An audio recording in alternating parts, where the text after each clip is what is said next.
actually be at the inauguration. I'm very thankful for that. I'll be covering it, of course.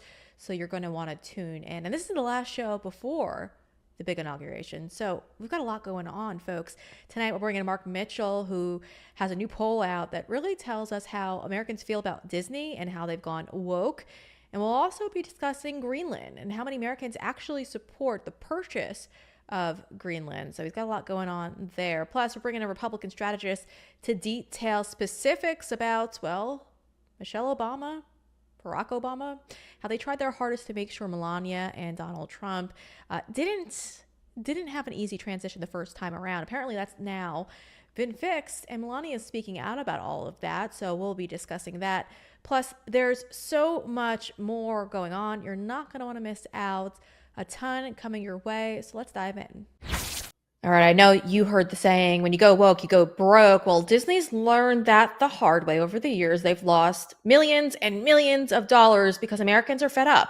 They don't want to see these transgender characters, these LGBT whatever characters on their screen. They've had enough. And there's a new Rasmussen Reports poll out that highlights how Americans truly do feel about Walt Disney and the company itself. Joining me to discuss is Mark Mitchell. He's the head pollster over at Rasmussen Reports. He's got a great YouTube page. I highly recommend you all head on over right now and make sure you subscribe to. It's Rasmussen Poll. That's how you guys could search for it. It will pop on up. That's what I know I did earlier today. Mark, thank you for joining me. You just put out a new poll that I find to be quite fascinating. You've asked voters, is entertainment from the Disney company better or worse than you remember in the past? And 16% said better, while 47% said worse. Now, I joke with my mom all the time and tell her to save her, VCR and all of her tapes from back in the day, because it's changed so much that you're going to have to rely on the old tapes to show those films to kids. So you let me know, how do people really feel about the Disney company and how they've gone woke? I have 4 kids, so this one is near and dear to me, and I will never turn down an opportunity to rag on Disney, because this, in my opinion, is a really great example of how you really can't please anybody when you get political. And people hate Disney right now. And I think this is a really important cornerstone of the woke argument, because Disney got political in the 2020s and their favorability dropped really bad. In 2022, when we asked about it, it was down to 42%. And it's gotten a little bit better since then. They've, sort of backed off on the LGBT stuff. But the problem is that the media they're putting out, according to Americans, sucks. That's the problem. It isn't just that they had DEI. It isn't that they put many, many LGBT characters into their entertainment. It's because they are putting out garbage now, and Americans are taking notice. And that's not something you can fix overnight. I've heard all kinds of stories about how all the people that have been there for decades, who perfected an art, who perfected 2D animation in a way that Disney was a gem of American entertainment, and now it's a laughingstock. Yeah. And I think that's how most Americans feel about all of that. It's frustrating because I remember seeing, I don't know what the premiere was, but I remember seeing one of their actresses being interviewed on the red carpet, and they were just thrilled to tell you about the rainbow community characters that were added to the film. And most parents just don't want their kids brainwashed or even have to learn about that so soon, because there's really no purpose in it. And I remember here in Florida, Disney went to war with Governor Ron DeSantis over it and lost miserably. So how do you feel about this? Do you think Americans are going to start waking up from all this, and Disney will start waking up from all this, I should specifically say, and just put an end to this? Well, if people have been following us, Americans have been telling Disney for a very long time to back off this stuff. We polled exactly on that. We found that 71% of American adults agree with the statement that Disney should return to wholesome programming and allow parents to decide when their children are taught about sexuality. 53% of Americans strongly agree with that statement. That is why Disney polls basically like Mitch McConnell. They're basically polling like a mediocre to negatively viewed American politician. And it should be 80, 90%. They should be trying to please all Americans right now. And they haven't been, because Bob Iger has been trying to bump elbows with the Democrat establishment elite. And here you have it. Only 16% of Americans say their entertainment is better. And this other one, who I don't know if we're going to get to it, the one that have you chosen not to watch a Disney movie this year because of politics? Hmm. 23% of Americans say yes to that statement. That might not sound like a lot, but honestly, how many of Americans go to a Disney movie every year? This could be a massive number of people if you just think it's if that's just one person and they miss just one movie, we're talking about like 60 million American adults. That is hundreds of millions in revenue. And I don't know why the Disney shareholders aren't trying to oust Bob Iger. Why aren't they screaming about potentially billions in lost revenue? And I'll tell you, the other sad thing is you can't, when you go political, you can't please anybody because Disney favorability dropped in 2020, 21, 2022 because of Republicans. It got down to 42%. It's up a little bit now to 49% because they've moderated somewhat. But who's dropped? The Democrats. So Disney courted all this Democrat dogma. Only 19% of Democrats have a very favorable impression of Disney. That's horrible. That's horrible. Like, That's awful. 37% say somewhat, but there they are. They've pissed off everybody. Well, no surprise there. I remember when Bob Iger was brought back on board too. He was supposed to fix all this. He was supposed to be the one to comb over a lot of the relationships, and I don't think it's actually worked very well. So we'll see if Iger feels a desire to improve the relationships. Because again, like you just stated, I mean, that's a lot of Americans who are just not interested in Disney films based on their politics that they've Yeah. stuck in their films, and they like hide it, they tuck it away in there, and it's infuriating to see. But I wanted to get your take on something else because I know you guys also just recently put on another poll, and this is like the big talk, and everyone's loving to talk about Greenland and whether or not we are going to purchase Greenland. Just earlier in the week, Congressman Andy Ogles introduced Make Greenland Great Again Act, which is supposed to give President Trump the authorization to negotiate the potential purchase of Greenland. Now, you've asked Americans, should President Trump or President Donald Trump has suggested that the United States should acquire Greenland as a purchase in our national interest. Do you support or oppose that? Well, 25% strongly agreed, 19% somewhat support it, 9% oppose it, somewhat oppose it, I should say, 36% strongly oppose it, and 11% just were not sure. That's pretty interesting because, people in Greenland are very supportive of the belief that we might actually bring them on board. There was just actually this recent tweet that went out in regards to Greenland supporting joining the United States. There was a new poll that was done by Patriot Poll, it looks like. And the Hmm. majority, 57.3%, said that they actually want Greenland to join the US. So break down your latest poll because it seems like Americans really are interested in this. Yeah. Thanks for bringing this one up. This has to be one of the most requested polls and also the most difficult thing to poll on earth. And that Patriot polling, that's great for them. I would be highly suspicious of those results. There are less than 60,000 people in Greenland, which basically means that they had to contact everybody multiple times. There are multiple dialects of the native Greenland language. I'm pretty sure they aren't employing, linguistic. Well, here's the other thing too: is that as part of the EU, I think there is regulation and laws about how you can contact those people with their cell phones. So I don't know about that poll. What I can tell Oh. you is Americans are kind of split on this, right? It's like 44% to 45%, and 36 are strongly opposed, but that's less than the number of people who are strongly disapproving of Trump. So it's kind of a wash, but it's Republican red meat. 70% of Republicans said, sure, yeah, we support that. I think that's probably because they like the idea of extending democracy to people. And the independents aren't horribly against it. It's 40% support to 47% oppose. And even 23% of Democrats say, yeah, sure, fine. But anybody who's been following Trump, listen, if you see outrage, like as you know, Breanna, if you see outrage about this, they don't understand Trump. And all this is the art of the deal. He's posturing. There's a win-win deal to be made with the people of Greenland. I don't know what it is, but it's going to be something, and it's going to be interesting to see what happens. Yeah, and I think a lot of people support it just because they want to see America, go back to its greatness. I mean, the fact that China's out here buying up all this land and in our sphere is deeply concerning. And so we want to go back to the days where the United States was just as aggressive as becoming the dominant power. I think we've lost that, especially over the last 4 years. So I understand why a lot of conservatives are very much interested in this. Mark, you can tell me your true feelings about this. Anytime somebody floats the idea of us purchasing Canada, I cringe because Canada has a ton of problems. It's probably even worse than here in the United States in regards to immigration and its healthcare system. So I don't want any part in that.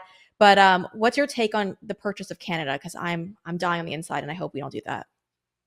Well, I think what's fascinating about any of these questions is it shows the split between what would formerly have been neoconservatism, American empire building. Because Republicans are not overwhelmingly for the proxy war in Ukraine, and yet they are overwhelmingly for expanding democracy to some of these other countries that are fallen on hard times, let's just say. And I think that is a pretty important split. It shows a pretty benevolent aspect of the Make America Great Again movement that's different from what came before.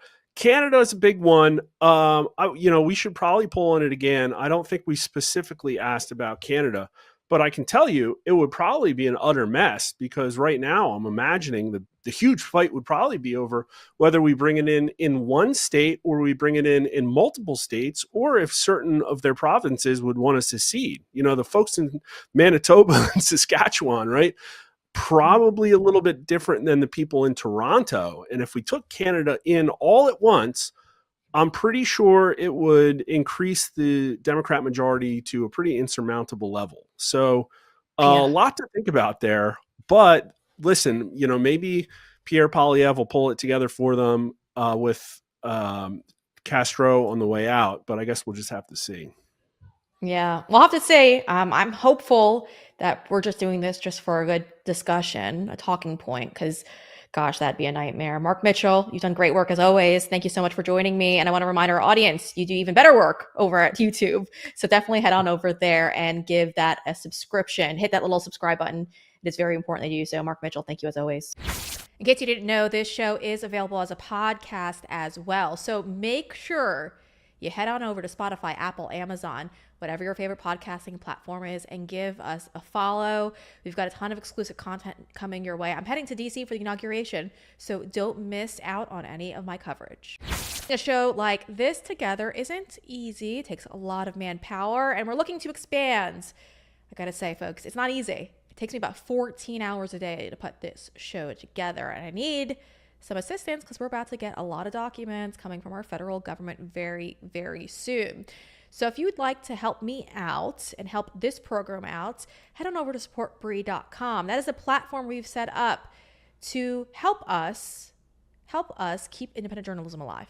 Supportbree.com. That's supportbre.com. It's done through DonorBox, so it's safe and secure, and you get to pick the dollar amounts. And then you get to pick whether or not you want to make a monthly or a one-time donation. The monthly donations are extremely beneficial because it helps us come up with a budget. So again, folks, it is supportbree.com. It's done through DonorBox, safe and secure, and it helps keep journalism alive. Real journalism, though, independent journalism. So again, folks, head on over to supportbree.com because I greatly appreciate it when you support my work as an independent journalist. Melania Trump is a very classy lady, and she doesn't like to spill the tea, but she's spilling the tea in regards to how she was treated by the Obamas during President Trump's first term.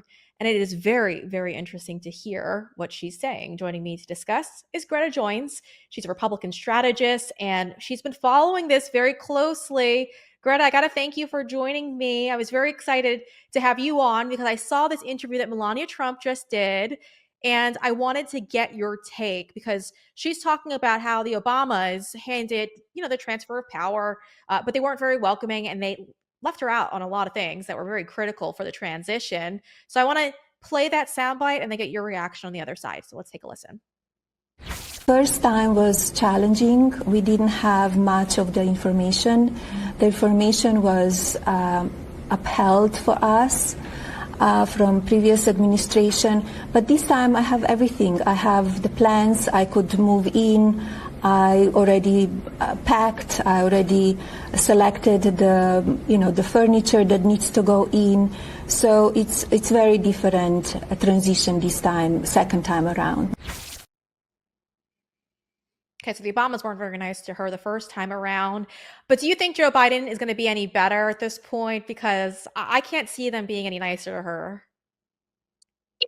I hope spring's eternal, but I think that Melania is prepared to go it alone. And I think both her and President-elect Trump's superpower is that they have 4 years to reflect back on what went well. And then they had, 4 years off where they had the opportunity to reflect on what they would do differently. And I think starting fresh and new, and I think Melania is prepared to come into the White House and enact the changes and with respect to what the Biden's intend on doing or how Jill Biden intends to be helpful, I think is irrelevant to Melania at this point. I think she's ready and prepared to get started on January 20th.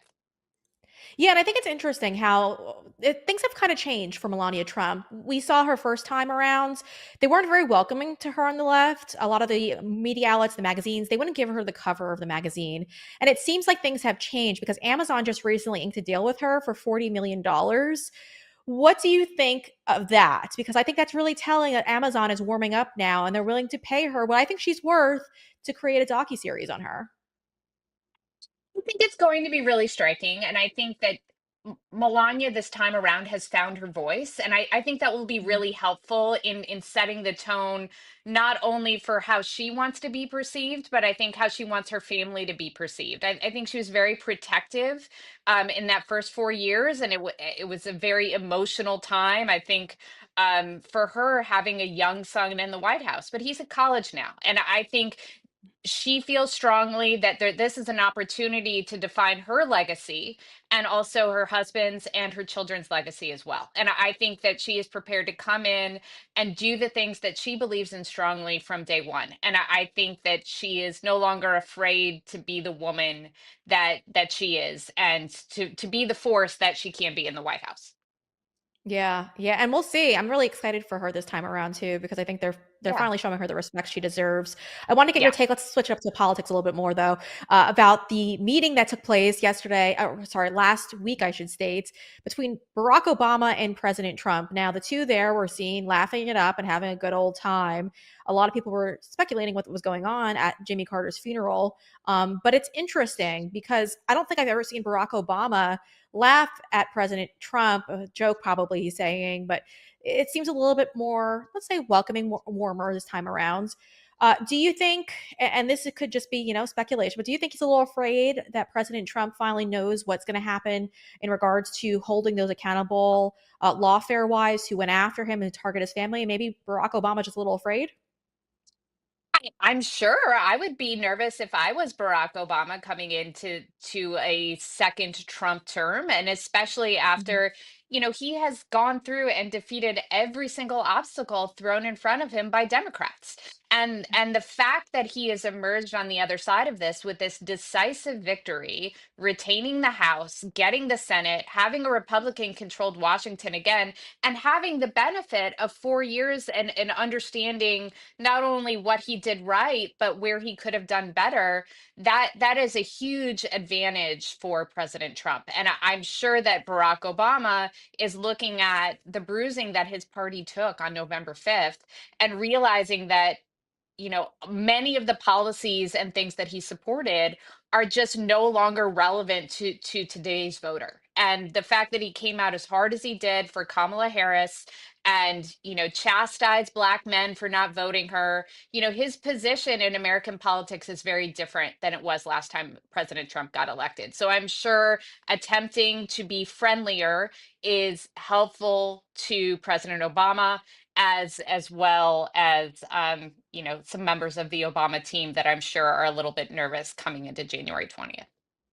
Yeah, and I hope there's a reason for them to be nervous. I really hope that we do hold those accountable who went after President Trump and all of his allies because what they did was egregious. And we've got to make sure that these people can never do it to anyone else again. But speaking of that, everyone's talking about President Trump's first 100 days back in the White House. And, we're very thankful because the White House Deputy Chief of Staff, Stephen Miller, actually joined Fox and detailed what he thinks is going to be a top priority within those first 100 days. Let's take a listen. rapid, total, complete deregulation of American energy exploration. You're going to see an American energy boom starting right away. You're going to see all the regulations that are strangling job growth in this country and driving up prices, driving up housing costs, go away. You're going to see the border sealed shut. The criminal aliens are going to be shipped home, and foreign countries around the world are going to accept the gang members and the cartel members that are poisoning our families and murdering American children. You are going to see peace begin to restore to the world as the president works to bring back harmony in the Middle East, harmony in Europe. You're going to see him work with Congress to pass another round of historic tax relief. And you're going to see a government that is accountable to the people again. The swamp will be drained on day one. Incompetent and disloyal people that are hurting this nation are going to be replaced with those who care only for the American people, the American worker, and the American future. That's what's going to happen. It will be a new golden age. All right. If I couldn't love Stephen Miller anymore, that was an incredible outline. I mean, he's going to be incredible, and especially because he's by President Trump's side, and he knows where he needs to hit. He's been fighting through America First Legal for the last 4 years on all of these battlegrounds, and so it's really important to get him in there. Is there anything you think they're missing within that first 100 days that you think should be a priority, or how are you kind of grading this? Do you think they have a good plan in place? I mean, I think that President Trump is looking at the issues and the reasons that the voters put him and Republicans into power in Washington. And I think he's responding to all of those. I think that it's very smart the way that Stephen outlined everything in the sense that he is pointedly going through and looking at ways, not only are we going to do this, but this is how we're going to do it.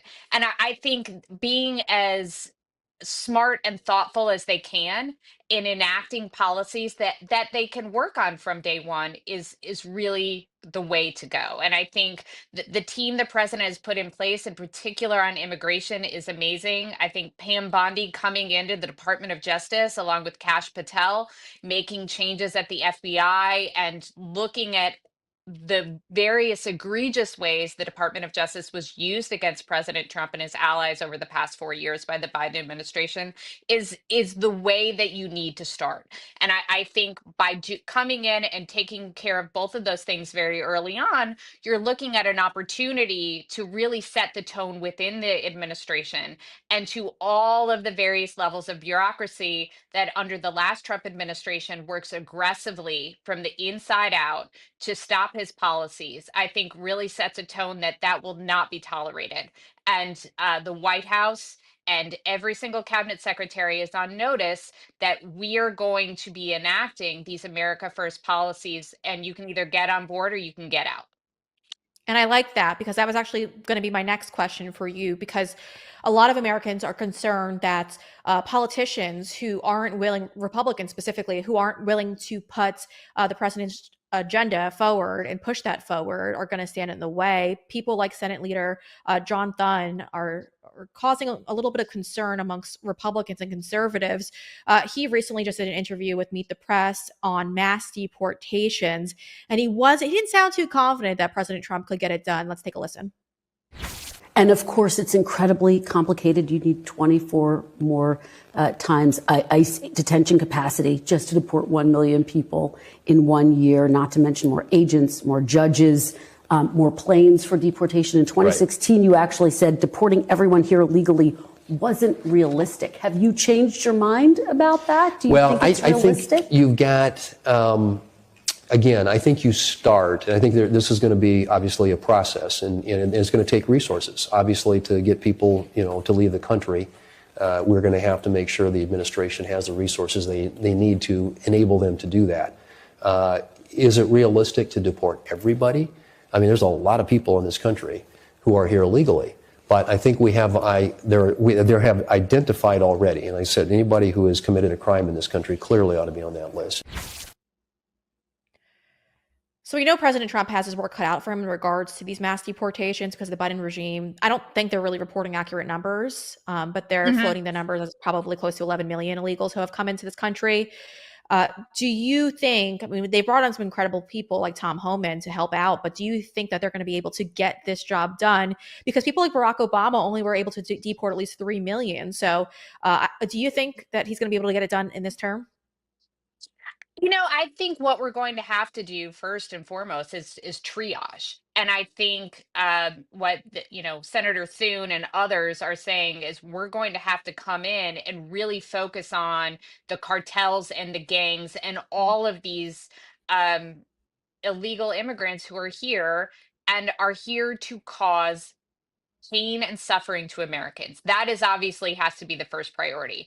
I think we certainly cannot, do this in a year. That this is a 4-year long process, and I think there is nobody better than Tom Homan to come in and look at various ways that we can utilize all levels of the federal government to coordinate with state and locals to find ways to ensure that the president's commitment to Americans is honored. And I think that is the fact that what Stephen Miller said early on, and that this is a top priority for the president, I think that is indicative and I think very clear with the appointments that he is making. But I think between Tom Homan and Governor Nome, I think there is a strong team in place. Can we get it done in 4 years?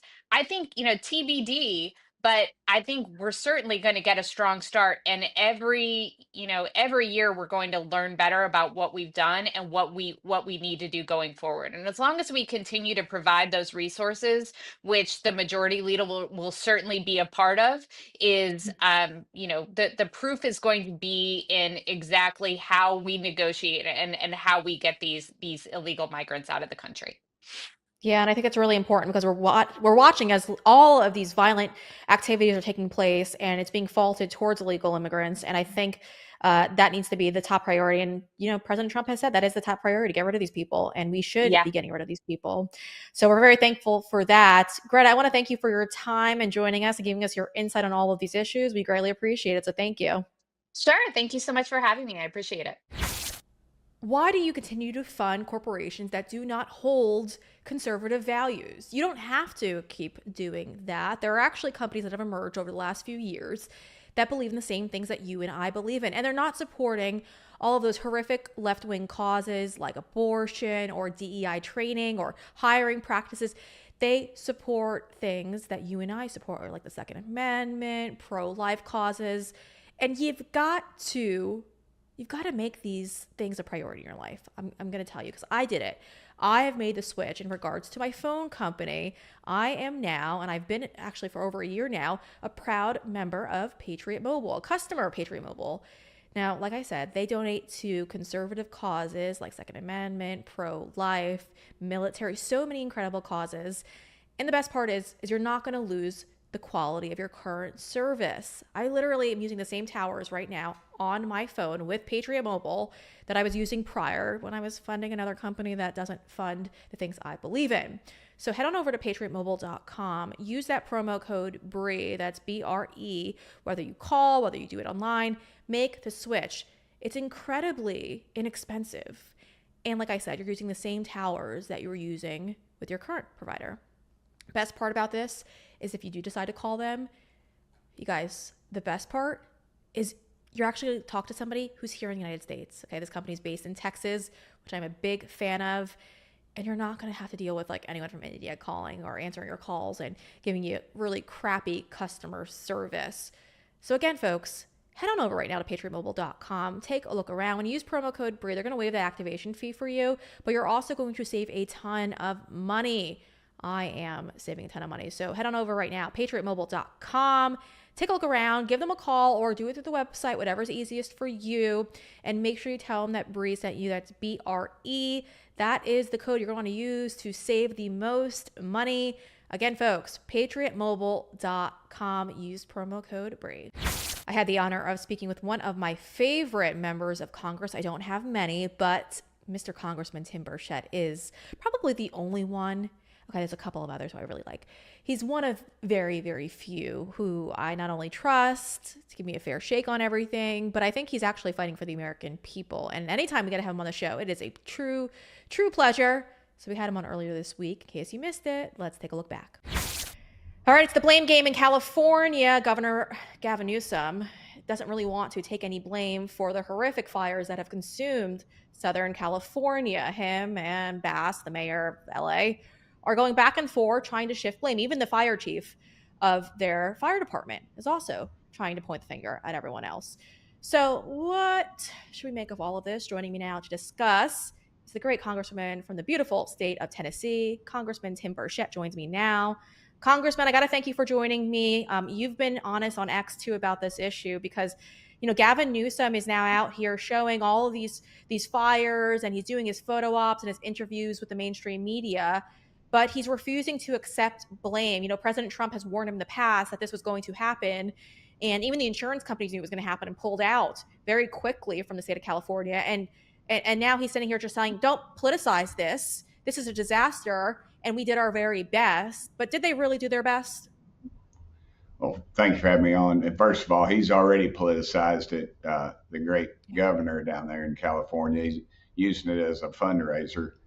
And so anytime my mama used to say, I'd hate to make my living off the suffering of others. And clearly this is nothing's too low for them to reach down to. But yeah, I think he has complete blame for this.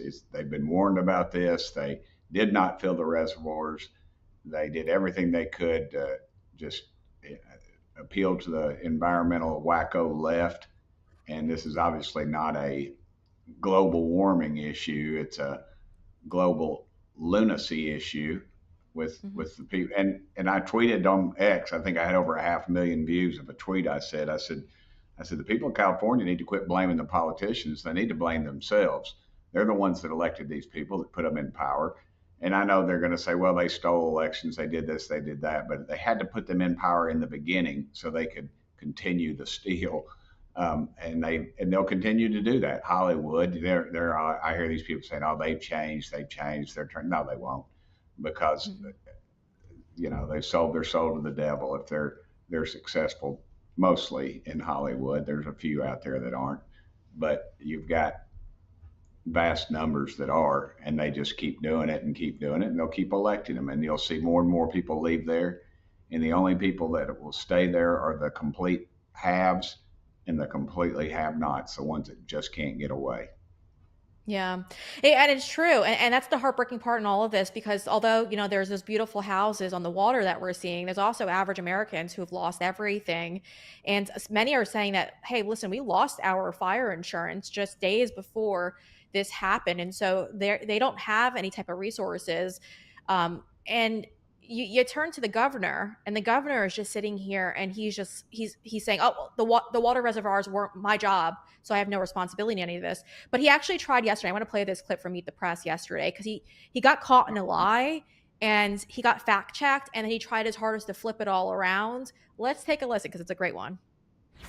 I don't know what he's referring to when he talks about the Delta smelt and reservoirs. The reservoirs are completely full of the state reservoirs here in Southern California. That mis and disinformation, I don't think advantages or aids any of us.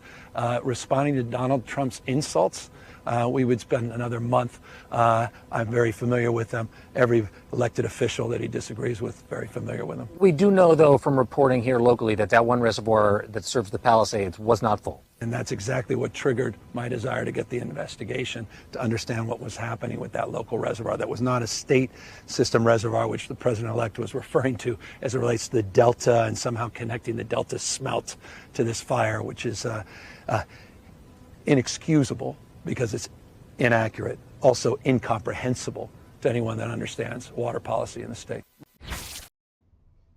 It's insane, because a lot of these water officials are actually some of the highest paid in the state. We were going through it, opened the books, did a whole breakdown of all of it, and they're actually they're the top paid ones. Some of them even making with overtime potentially $800,000.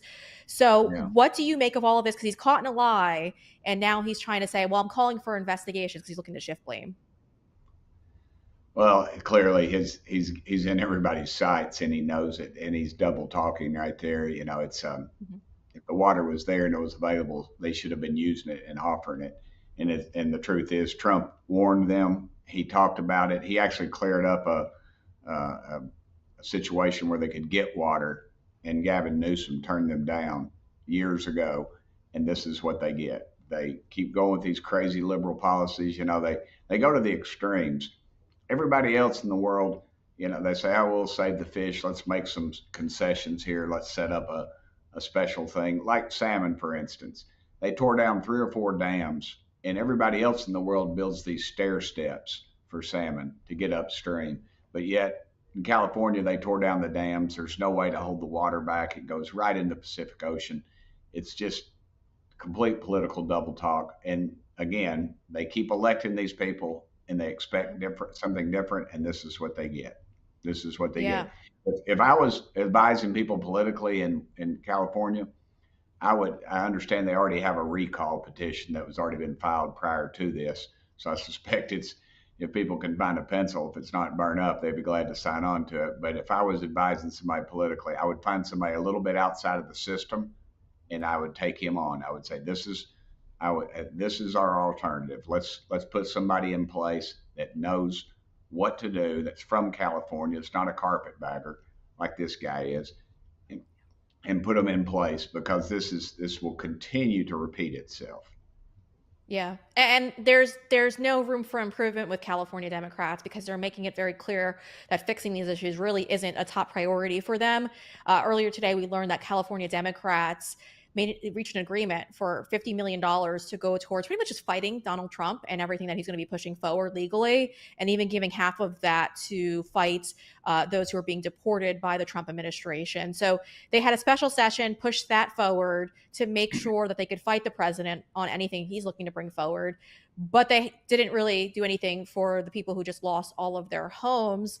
Now we're seeing certain California Democrats turn to the federal government and say, well, now we need a bailout through FEMA and through other budget related issues for get more spending here to help these people out, these residents out who just lost everything. Congressman, would you support, just based on how things are going right now, would you support giving the state of California money in regards to these fires for those who have lost their homes? Because they're not really talking about how can we fix the issue. They're just asking for more money with their wallets out. No, I wouldn't. As a matter of fact, we just gave $100 million to FEMA, and the people up in Upper East Tennessee and North Carolina are still living in tents without electricity and water. And this weekend, a bunch of them were kicked out of their motel rooms because allegedly FEMA had run out of money. So no, why do we want to give a corrupt government, which is what we have in Washington, D.C.? Why would you want to give them any more money to distribute anywhere? If they're not going to fix the problem, this is infuriating to me because of these federal programs that rebuild houses on the water that get washed away 3 times in 10 years or what have you. This is not our problem. We did not cause this problem, and we sure as heck won't fix it by throwing more money of our grandkids' money. Because right now, any money we spend, we are just printing. We are just borrowing that money from the future. So again, that just decreases the value of our dollars. We put $200 billion into Ukraine. People in North Carolina and Upper East Tennessee, the Appalachian folks, have got nothing.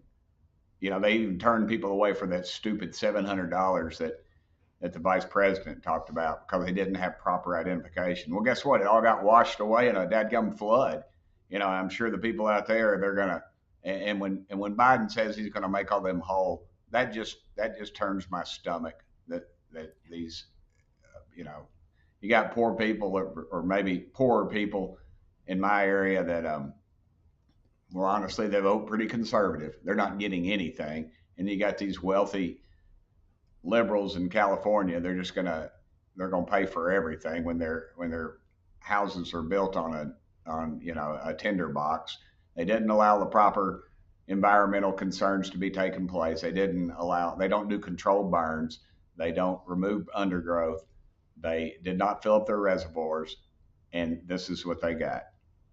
And then you've got a clown governor. I tweeted earlier today, Nero was fiddling while Rome burned, and he's pretty much Nero, and this is pretty much Rome burning. Yeah. And it's infuriating. Like you just said, this was all avoidable. There was an article from October that came out about those control burns that you were just talking about, how the state of California decided not to do it this year. And the headline literally says, is it worth the risk? And now we're living in that risk that they took. And sadly, it's devastating, yes. But like you just mentioned, people in North Carolina, in Tennessee, they're still living outside. I actually have a follower on X who lives in North Carolina and has been very, very kind and messaging me initially because he needed Starlink. He lost everything. They lost their school. He was working at a school, Christian school in North Carolina, and he lost everything. And sadly, what happened was he's not able to feed families who need to be fed. And so, we've tried pulling our resources together, but I checked up on him just a couple of days ago around the holidays. I heard they were going to go through a really cold couple of days. And he's practically in the same position as he was before, maybe improved a little bit. But again, we have Americans who are now in the winter and they can't even get heat in their homes or whatever kind of shelter they've been able to get together. They are going through it right now in North Carolina, and everyone's turned to California because that's the left's donors. LA, Hollywood, all those people have donated to them for a very long time. So it's pretty disgusting to see how quickly we have to turn. Congressman, before you go though, you've done an incredible job, and I want to highlight just that. You recently sent a letter over to President Donald Trump saying that we need to pull all funding from the Taliban. Now, the reason why I think this is so insane, it's a great job on your part, but we're literally begging our federal government to stop funding terrorist organizations. So Yes, what's ma'am. going on here? And do you think President Trump's going to be able to do this? Well, I passed a bill last year in the House, and honestly enough, I couldn't get any senators to even take it up. And so that kind of disgusts me about the whole thing. And now I'm refiling the bill. And with the help of you all, and heck, even Elon Musk chimed in. They asked President Trump, a very good reporter, asked President Trump about that down at Mar-a-Lago, and he said, he was aware of it, and he thought it was a lot more money going overseas, which it is, but the $40 million a week getting to the Taliban, they hate us. They'll hate us for free. We don't need to be paying them. And shame on the Senate for not bringing the bill up and letting it die. And so I'm bringing it back again. And we've made it tougher this time because with Trump in the White House and the attention it's getting, I dare somebody to vote against it. Yeah. Yeah. And, Sean Ryan's done an incredible job at exposing all of this. Yeah. So Sean is he brought it to me. He told me about it, and I shook my head in disbelief, but I wasn't surprised when I dug into it. And he did an excellent job. Him and Legend and a few other folks got a hold of that thing, and I was glad they got it to me because I'm running with that one. Yeah, well, that's a really important one. It should be a top priority for the new session. So we'll see how that all plays out. Congressman, I want to thank you for joining me as always. It's always great to catch up with you. Thank you, ma'am. And as always, it is my pleasure. Thank you. Putting a show like this together isn't easy. It takes a lot of manpower, and we're looking to expand. I gotta say, folks, it's not easy. It takes me about 14 hours a day to put this show together, and I need some assistance because we're about to get a lot of documents coming from our federal government very, very soon. So if you'd like to help me out and help this program out, head on over to supportbree.com. That is a platform we've set up to help us keep independent journalism alive. Supportbree.com. That's supportbre.com. It's done through DonorBox, so it's safe and secure, and you get to pick the dollar amounts. And then you get to pick whether or not you want to make a monthly or a one-time donation. The monthly donations are extremely beneficial because it helps us come up with a budget. So again, folks, it is supportbree.com. It's done through DonorBox, safe and secure, and it helps keep journalism alive. Real journalism, though, independent journalism. So again, folks, head on over to supportbree.com because I greatly appreciate it when you support my work as an independent journalist. All right, that does it for me tonight. I'm heading to DC. I'm going to make a couple of stops in between, but I'm going to Washington, DC. So we're not going to have our normal 7 p.m. Eastern time show. I will be trying my best to do a bunch of live streams throughout the process and working on making sure we're getting content out there. So we're not going to have the normal 7 p.m. time show. Just pay attention to my Twitter page. Pay attention to the show Twitter page in case you're not following. It's the Breanna Morello Show Twitter page, because that's where I'm going to be making announcements. So make sure you turn on your Rumble notifications, because if we do go live, you're going to want to get that update. So again, make sure you stay tuned. Follow us on all the podcasting platforms, Spotify, Apple, Amazon, all of them. That's where we're going to be dropping content as well. So I'll see y'all in DC. It's going to be enjoyable, obviously, seeing the great President Donald Trump making his way back into the White House. And I'm very, very excited for that. So I'll talk to you